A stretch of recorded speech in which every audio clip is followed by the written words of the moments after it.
Монголын шинжлэх клубээс дэлхийн дундаж орлоготой Монгол хүн санаачлагыг эхлүүлж байна.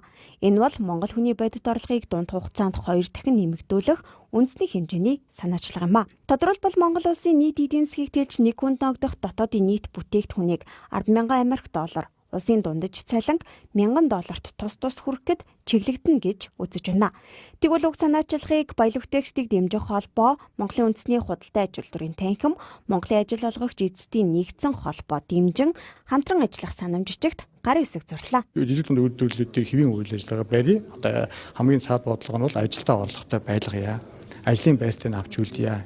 Гол том болгон дээр нөгөө тал дээр бол улс иргэдийг мөнгөжүүлэх бодлого хийж байгаа. Энэ өөрөө цогц бодлого болох хэрэгжиж байгаа. Нэг талаас иргэд орлоготой байна, нөгөө талаас үйлдвэрлэлүүд нь хэвийн үйл ажиллагаа явж байгаа тохиолдолд энэ өөрөө улсын эдийн засагт ямар нэг одоо дасал үүсэхгүй тийм ээ. Үүнийхээр бол одоо цусна гэдэг хэвийн гүйж гинэ гэсэн үг байхгүй. Тийм учраас улсын эдийн засаг хэвийн гүйцэд байхын тулд дотоодын нийт бүтээгдэхүүнийг орлого үйлдвэрлэлийг нэмэгдүүлэх энэ дотроос жижиг дунд үйлдвэрлэлийн салбарыг бодлогоор дэмжих нь маш чухал учраас манай холбоо энэ дээр бодлогоор оролцож харилцан хамтарч ажиллах тийм сайн жишээ тогтож байна гэж ойлгож байна. Энэ бол цэвэр хувийн хэвшил улс орныхоо хөгжлийн төлөө хувийн хэвшил одоо ажиллаж байгаа хүмүүсийнхээ цалин орлогыг нэмэгдүүлэхийн төлөө хувийн хэвшил дотоодын нийт бүтээгдэхүүн 2 дахин өсгөж одоо эдийн засгийг тэлэхийн төлөө хамтын ажиллагааны анхны одоо ийм механизм шүү. Монгол улсын эдийн засгийг аль болох богино хугацаанд хэрхэн 3 дахин тэлж болох судалгааг TTJ.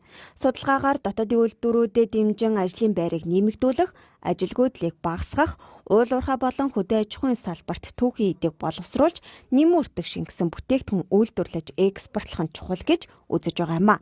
Дээрх судалгаанаас харахад нэмүртэг шингэсэн бүтээгдэхүүн үйлдвэрийн 2-3 төслийг л хэрэгжүүлэхэд дунд хугацаанд Монгол улсын эдийн засаг 3 дахинаас ч илүү тэлэх боломжтой гэж байна. Хамгийн чухал нь юу гэхээр экспортыг дэмжих. Өнөөдөр манай харьцангуй давуу талын хөдөө аж ахуйн суугчтай бүтээгдэхүүн нэмэх нь уул уурхай. Эдгээр бүтээгдэхүүнийг эцсийн гүн боловсруулалт хийгээд экспортлохын өөрөө маш чухал. Ингэж чадах юм бол бидний яриад байгаа Монголын дотоодын нийт бүтээгдэхүүн өснө. Дотоодын нийт бүтээгдэхүүн өснөд чинь иргэдийн гар дээр очих цалин орлого нэмэгдэнэ. Цалин орлого нэмэгдэх чинь тэр хүн авч байгаа орлогоор хангалттай эрүүл мэндийн одоо үйлчлэгээ авах, боловсролын үйлчлэгээ авах, аюулгүй байх, тав тухтай орчинд амьдрах гэдэг бүх нөхцөл байдал чинь өөрөө бүрдээд байна.